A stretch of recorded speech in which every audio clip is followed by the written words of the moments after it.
Bienvenidos a Una semana en el mundo, el programa de France 24, donde los periodistas son los invitados y analizamos las noticias que han marcado la actualidad de la semana. En este programa vamos a hablar de cómo va a afectar al panorama político y social en Estados Unidos la imputación penal de Donald Trump por los documentos clasificados de Mar-a-Lago. También hablaremos de por qué el Mediterráneo es la frontera más mortífera del mundo. Comentaremos también el renovado interés de la Unión Europea por América Latina y finalmente de si China puede conseguir la solución de los dos estados para Israel y Palestina. Pero antes pasemos a saludar a nuestros invitados de hoy que nos acompañan desde Buenos Aires y desde Ciudad de México. Empezamos por saludar a nuestro invitado en Argentina, Federico Vázquez. Él es director de la radio Futurock y conductor del programa sobre política internacional Un Mundo de Sensaciones. Federico, muchísimas gracias por estar con nosotros aquí en France 24. Le agradezco mucho su participación en este espacio y le empiezo preguntando con qué temas usted termina la semana, en qué se ha estado fijando estos últimos días. Bueno, varios de los que nombraste, tal vez el que estuvimos reflexionando justamente preparando el programa nuestro el domingo tenía que ver con el que nombrabas de la tragedia que ocurrió en el Mediterráneo, una más, donde decenas de personas perdieron la vida, ¿no?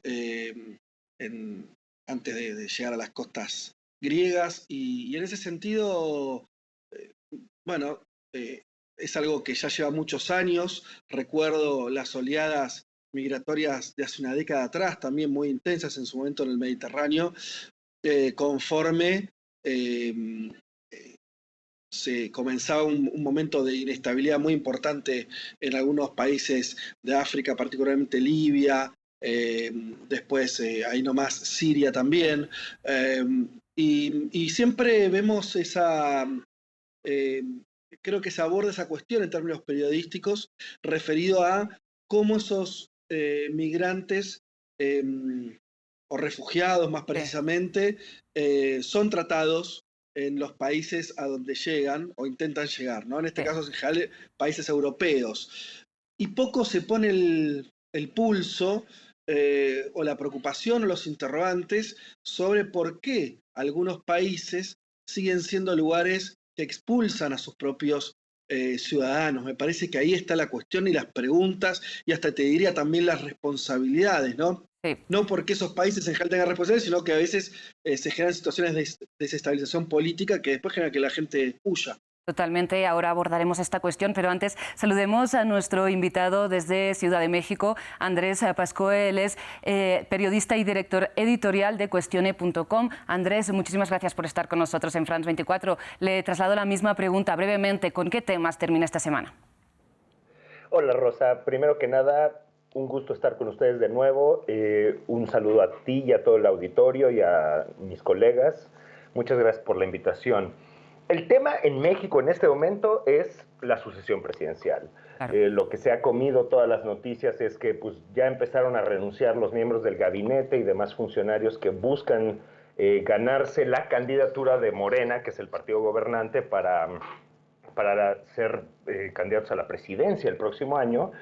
Y es una sucesión sumamente adelantada, ¿no? En realidad deberían estar empezando a hacer esto en noviembre, a lo mucho.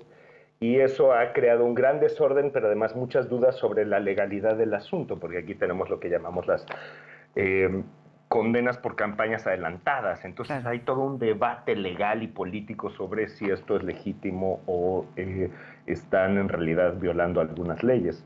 Y lo vamos a estar viendo y discutiendo.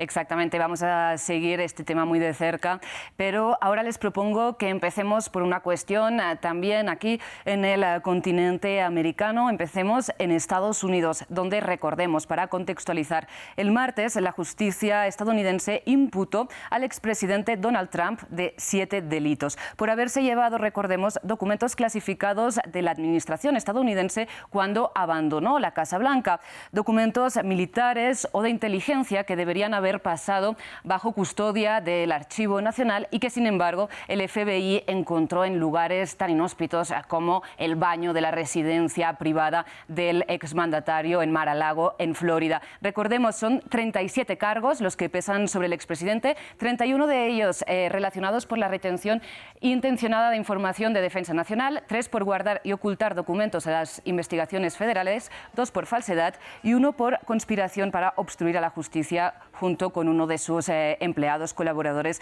o altnauta. Les empiezo preguntando, Andrés, empiezo por usted, por cercanía geográfica. Le pregunto, en primer lugar, ¿por qué Donald Trump se llevó estos documentos? ¿Por qué estaría interesado en llevarse estos documentos a su residencia privada? Bueno, hemos visto en varios casos de distintos expresidentes que se llevan documentos o altos funcionarios que lo hacen y podemos suponer, aunque siempre va a ser una especulación, que tiene mucho que ver con la aspiración de tener información relevante. Donald Trump, como sabemos, es un hombre muy ambicioso con aspiraciones de poseer lo más posible y quizá pensó que tener este tipo de documentos le iba a servir. Lo que es interesante del asunto para mi gusto es si estas investigaciones lo ayudan o lo perjudican, porque en realidad tenemos un debate interesante sobre el asunto, porque galvanizan a sus bases, ¿no? A los estadounidenses les encantan las conspiraciones, entonces pues esta es una conspiración perfecta, ¿no? El Estado persiguiendo, el sistema persiguiendo a un líder rebelde, pero al mismo tiempo también lo pone en una posición judicial muy frágil y eso ha creado una fractura interesante en el Partido Republicano, que lo podremos abordar un poco más adelante. Exactamente, pues Federico, le traslado este dilema un poco en Estados Unidos, el del Departamento de Justicia, de probar que todo el mundo es igual, supuestamente ante los ojos de la ley, y el hecho de que estas causas Donald Trump las utilice, de hecho, para hacer campaña de cara a su posible reelección para 2024. Recordemos que en una encuesta de este mismo jueves, Donald Trump continúa liderando de lejos la carrera dentro del propio Partido Republicano con un 53% de los apoyos. Lo sigue muy de lejos, con 30 puntos menos, Ron DeSantis, el gobernador de Florida. Entonces, ¿cómo finalmente se puede resolver este dilema entre alimentar los argumentos de Trump o hacerle pagar ante la justicia sus responsabilidades? Sí, está muy bien la idea del dilema, porque no hay una resolución obvia. Creo que esto se engloba en algo más general que no está pasando solo en Estados Unidos, aunque en Estados Unidos es muy marcado, pero en nuestra región, en América Latina y en general con dirigentes políticos por ahí de otra vertiente ideológica, pero está pasando lo mismo, que es una judicialización extrema de la política, ¿no? Ahí estamos viendo cada vez más dirigentes políticos desfilando por tribunales, por distintas causas, algunas más donde hay algún sustento más serio, otros no. Recordemos el propio Lula, hoy presidente, estuvo más de un año preso efectivo en una celda. ¿Sí? Esa es la situación general. Me parece que más allá de la cuestión de Trump y estos documentos en particular, que como bien anotaba el colega anterior, es una práctica que tuvieron otros presidentes en Estados Unidos, hay unos grises allí y demás cuestiones, lo que creo que es evidente que estamos ante un marco muy complicado, donde la justicia cada vez más funciona para distintos sectores políticos como una última barrera para la propia disputa política. Eso lo vemos en nuestra región con mucha preocupación, porque de ahí a condicionar después las situaciones electorales, el derecho de los ciudadanos y demás, hay un solo trecho. Y en concreto en Estados Unidos, yo me animo a arriesgar esto por las declaraciones de los propios líderes republicanos de las últimas horas, lejos de despegarse de Trump, como bien decían también, la conclusión es obvia. En general lo que hacen es politizar aún más la situación y construir una narrativa en la cual Trump pasa a ser un perseguido político. A mí me parece que más allá de este caso en particular, lo que habría que desarmar es el nudo donde la justicia es utilizada para resolver cuestiones políticas. Claro. Hace 30 años esto no era así.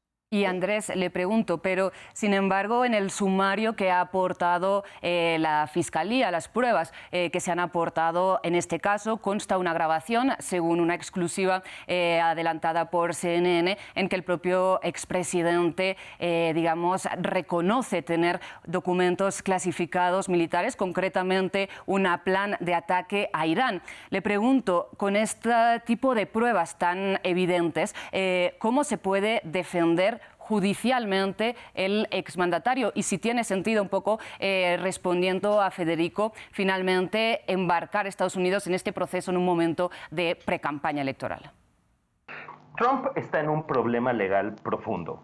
Realmente le va a ser muy difícil salir adelante de esto sin cargos. Ahora, pero recordemos esto, los requisitos en Estados Unidos para ser candidato son mínimos. Básicamente tienes que tener cierta edad y ser estadounidense. Él podría incluso hacer campaña desde la cárcel, si fuese el caso, porque ha pasado antes en la historia de Estados Unidos. Hubo alguna vez algún comunista que hizo campaña desde prisión en Estados Unidos. Entonces, podría irse a la cárcel, ganar y autoperdonarse. El tema es, y lo que me parece interesante es, cómo se ha fragmentado el Partido Republicano en este proceso, que se ha creado en básicamente lo que me parece que son tres grupos principales, ¿no? Los que son anti-Trump, como Chris Christie, los que son pro-Trump, pero críticos, como Pence y DeSantis, y los que realmente están totalmente con él, como Vivek.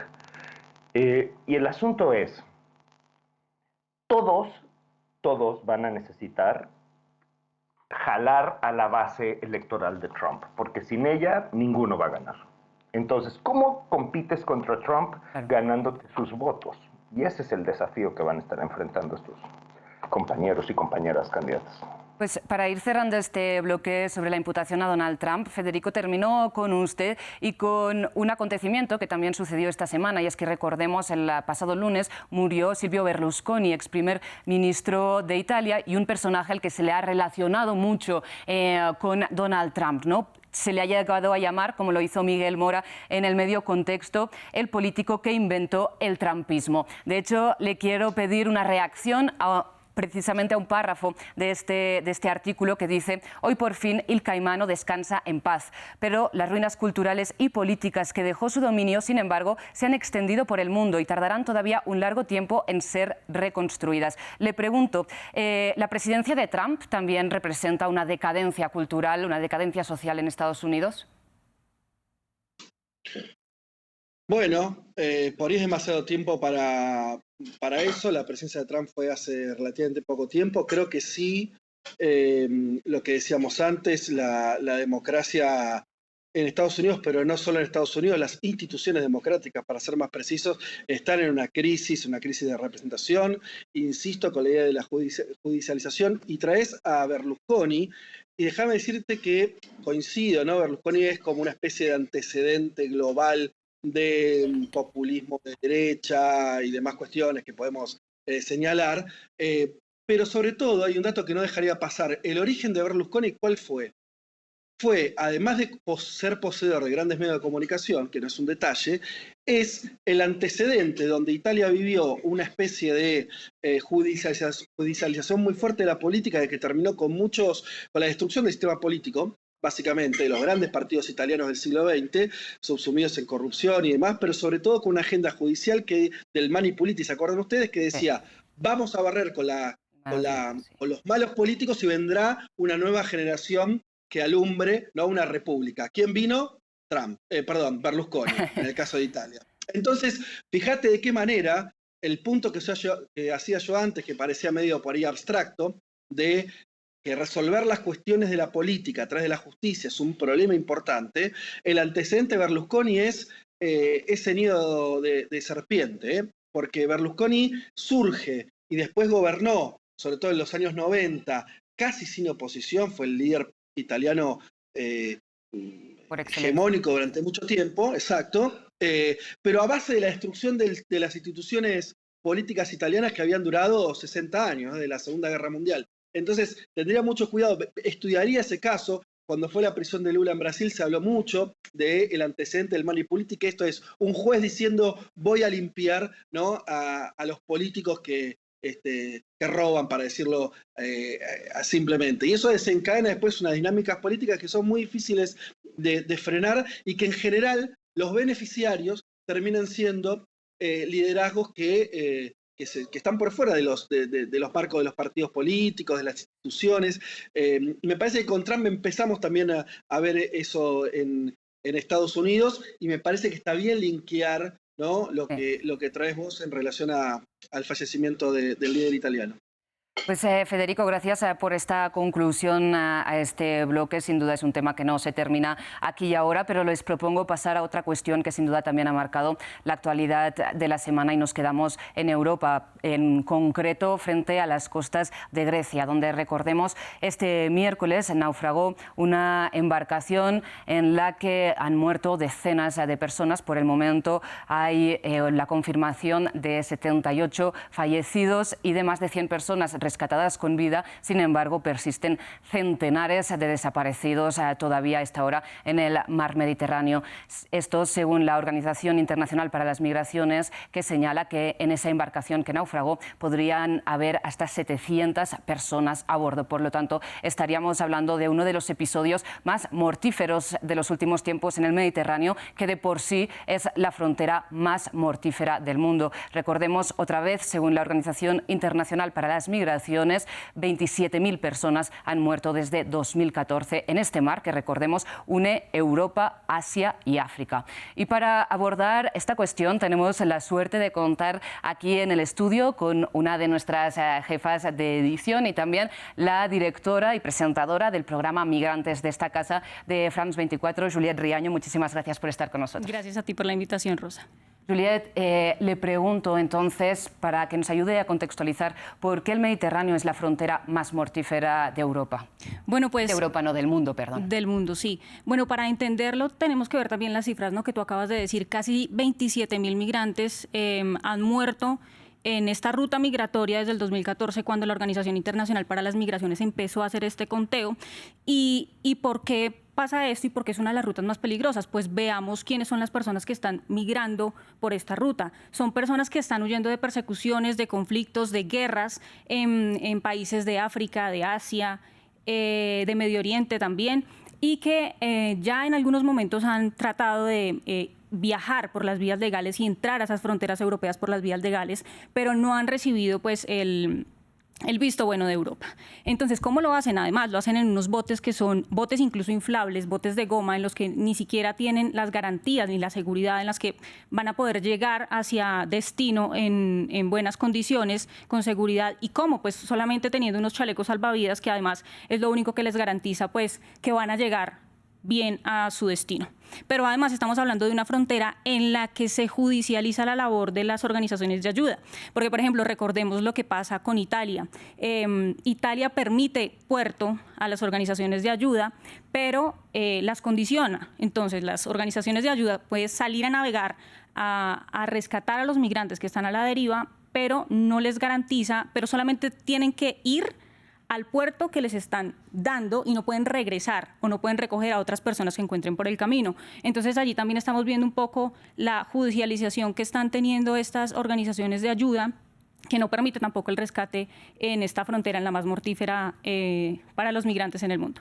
Y Juliette, quisiera recoger algo que usted mencionaba, y es precisamente el hecho de que las personas que utilizan vías irregulares para migrar es porque, digamos, carecen de alternativas legales para viajar, ¿no? Precisamente. Y en este contexto es cuando se criminaliza sobre todo a las redes llamadas de traficantes de personas, ¿no? Las personas que finalmente aprovechan la falta de vías legales para facilitar rutas clandestinas, ¿no? Y de hecho, ya en el caso de Grecia hay 9 acusados de tráfico de personas en relación con esta embarcación. Federico, le pregunto, ¿a quién sirve finalmente este discurso que siempre, digamos, pronuncian las autoridades europeas, en que criminalizan, ¿no? Ponen la lupa sobre las llamadas redes de traficantes de personas como si fueran la causa del problema y no una consecuencia de las políticas migratorias europeas?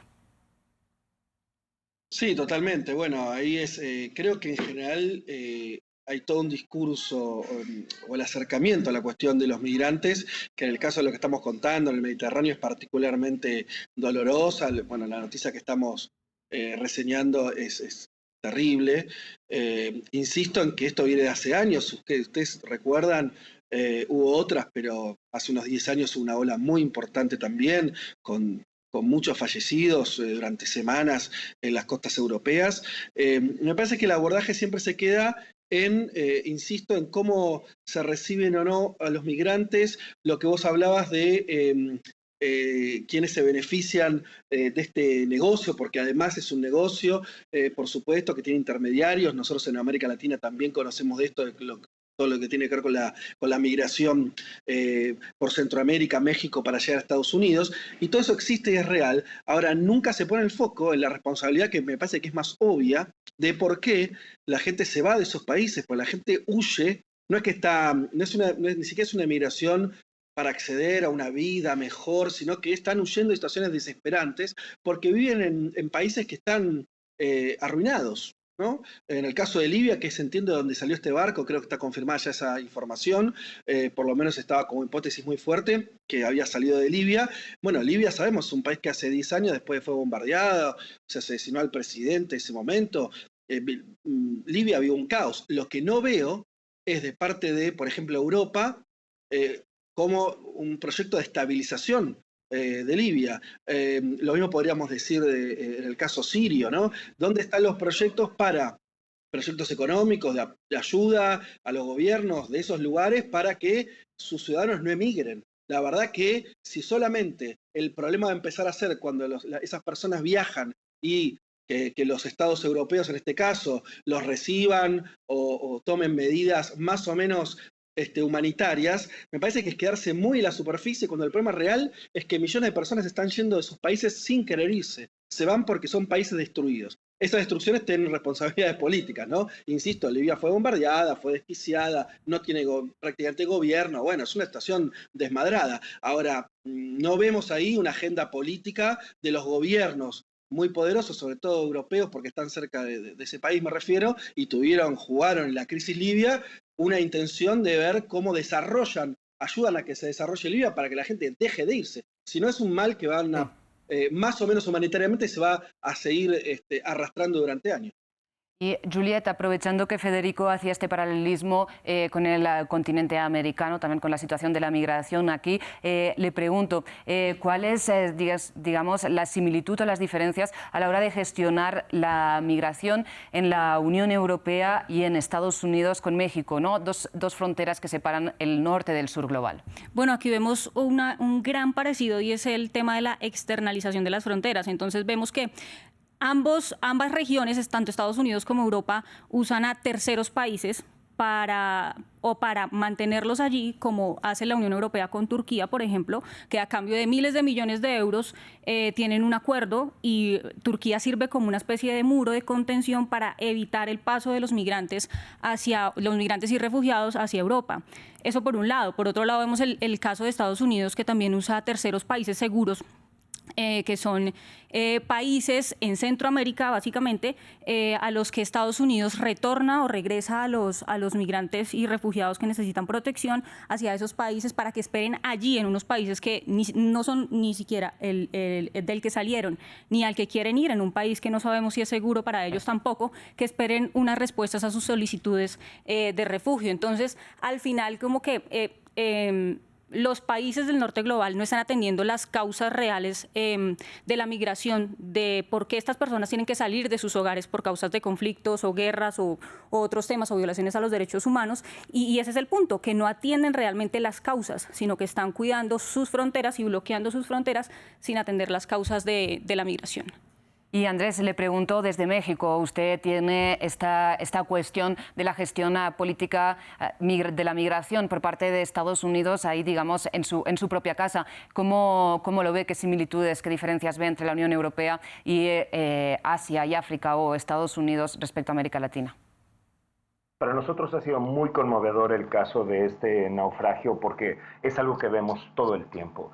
Tenemos comunidades enteras viviendo en la frontera de personas que Estados Unidos ha rechazado y ha dejado en nuestro país y nos hemos visto obligados a recibirlos, y ha habido enormes problemas porque ha habido también muy mala administración en cómo se cuida y cómo se atiende a estas poblaciones migrantes. Nosotros hemos hecho varios reportajes sobre las horribles condiciones en las que viven. Pero lo que me parece especialmente grave de este caso del naufragio es que era totalmente prevenible. Organizaciones sociales como Alarm Phone y otras habían advertido de que había un barco con horas de anticipación que estaba teniendo problemas o que se había volteado, y las autoridades europeas no reaccionaron, en particular las italianas y las griegas. Entonces, todos estos muertos no hacían falta, y esto es lo que vemos nosotros en nuestras propias fronteras con Estados Unidos todo el tiempo. Gente que muere no porque no haya habido condiciones para salvarlos, sino porque nadie se tomó la molestia de hacerlo. Pues Andrés, gracias también por concluir este bloque. Juliette, muchísimas gracias por habernos ayudado a contextualizar las políticas migratorias en la Unión Europea y aquí en el continente americano. A ti, gracias por la invitación, Rosa.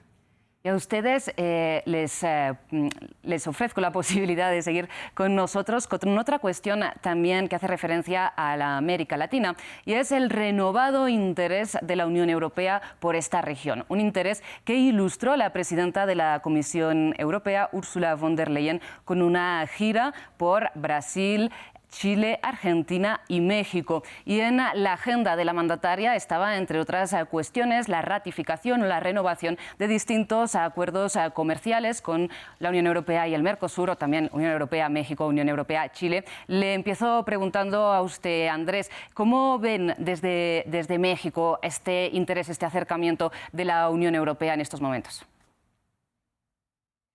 Mi percepción es que esto tiene mucho que ver con la necesidad de Europa de acercarse a América Latina para desplazar un poco a China. China ha trabajado muchísimo durante mucho tiempo para acercarse, y Europa está empezando a sentirse desplazada.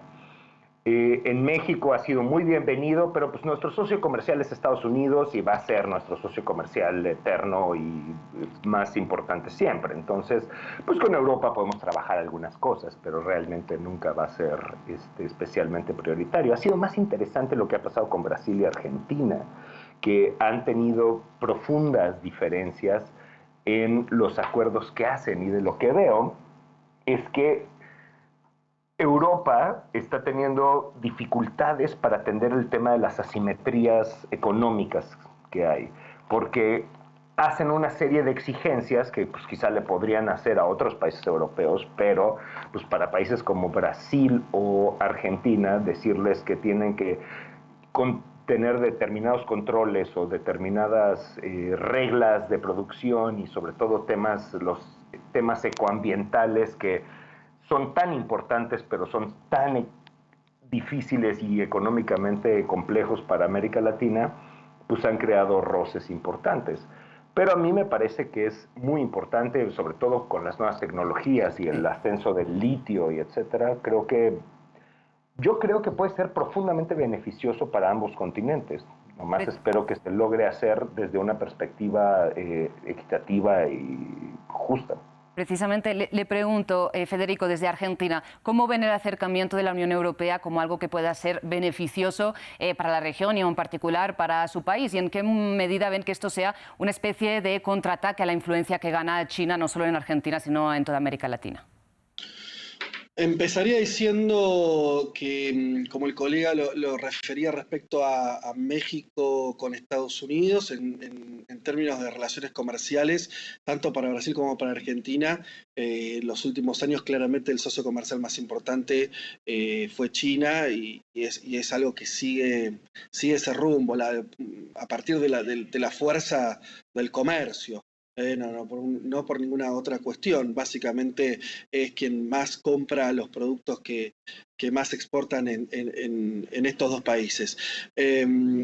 Lo de la Unión Europea es algo de larga data. Hace rato que el Mercosur y la Unión Europea vienen buscando, explorando un posible acuerdo, y lo que habría que reseñar es que el punto muerto al que se llega es siempre el mismo, que básicamente que lo que tiene para ofrecer nuestra región en términos de competitividad más importante es producción agrícola ganadera, y eso choca con ciertas barreras de subsidios de Europa. A veces se esgrime cuestiones vinculadas a los sectores agrícolas franceses o alemanes, como se decía recién ahora, también en los últimos años cobró relevancia lo que vendría a ser las regulaciones medioambientales. Como sea, eso al menos desde nuestros países se ve como distintas trabas para el ingreso de lo que sería la producción de este lado, que más podría beneficiar en un acuerdo. Y el segundo punto muerto es la misma contracara de eso, que es un acuerdo Unión Europea Mercosur tendría primero que desenganchar esta idea de que la producción primaria de nuestros países pueda llegar libremente al mercado europeo, cosa que hoy no ocurre, y al mismo tiempo la contracara es que parte de ese acuerdo implicaría meter en muchos problemas la producción industrial de Brasil y de Argentina, que no está a los niveles europeos, pero tiene sobre todo una producción industrial diversificada en términos de automóviles, equipamiento metalmecánico vinculado a la agroindustria, la cuestión de las patentes. Y la verdad que hasta ahora, en estos 10 años mínimo, o un poco más que se lleva de intento de negociación, nunca se superaron esas dos trabas. No sé si, no vi elementos que hagan cambiar esos ejes por ahora. Pues Federico, Andrés, nos quedamos sin mucho tiempo, pero no quiero cerrar este programa sin plantearles algo que mencionó Lula, de hecho, a la propia von der Leyen en su visita a Brasil en el marco de conversaciones sobre la guerra en Ucrania. Y Lula dijo: necesitamos más diplomacia y menos intervenciones armadas en Ucrania, en Palestina o en Yemen, ¿no? Y precisamente ahí quería acabar nuestra conversación, y es precisamente que parece que China se perfila como un actor que podría estar, digamos, dispuesto o disponible para mediar en la solución de los dos estados entre Israel y Palestina. Recordemos que esta semana el presidente de la Autoridad Palestina, Mahmoud Abbas, visitó Beijing por invitación del presidente Xi Jinping, quien le propuso un plan de 3 puntos, y quizás el más relevante es el primero, que dice: la solución fundamental radica en el establecimiento de un Estado independiente de Palestina que disfrute de plena soberanía sobre la base de las fronteras de 1967 y con Jerusalén Este como capital. Esto según citó el medio Global Times. Les pregunto muy rápidamente, ¿creen que China se erige como potencia diplomática después de restablecer relaciones entre Arabia Saudita e Irán? ¿Es momento de que pueda lograr avances en esta cuestión, Federico? Bueno, está muy bien lo que trae Rosa de ese... China tuvo un capítulo recientemente que por primera vez se involucró en una agenda en Medio Oriente que a priori no era de un lugar obvio para China o que ocupaban otras potencias en el mundo. En este caso que vos nombrás de Palestina veo lo mismo. Por supuesto que veo difícil, cuando veo difícil, a priori no veo que China tenga las herramientas para lograr resolver un conflicto de décadas como es el palestino-israelí, pero me parece que es otro síntoma muy notorio de que China está convirtiéndose o animándose a jugar en ese tablero internacional, con una particularidad muy interesante o muy importante, que es que a diferencia de los actores que vimos, sean occidentales o también podríamos incluir a Rusia, en el caso chino tienen para esgrimir ellos hasta ahora como una bandera importante para encarar negociaciones en lugares conflictivos, es que China no tiene una tradición de invadir países o de tener una injerencia directa, ¿no? Entonces, en ese sentido, cuenta a priori con un background de su propia historia positivo para convertirse en un actor que lleve paz a distintos escenarios o negociaciones. Veremos después si esto lo logra traducir en políticas concretas, ¿no?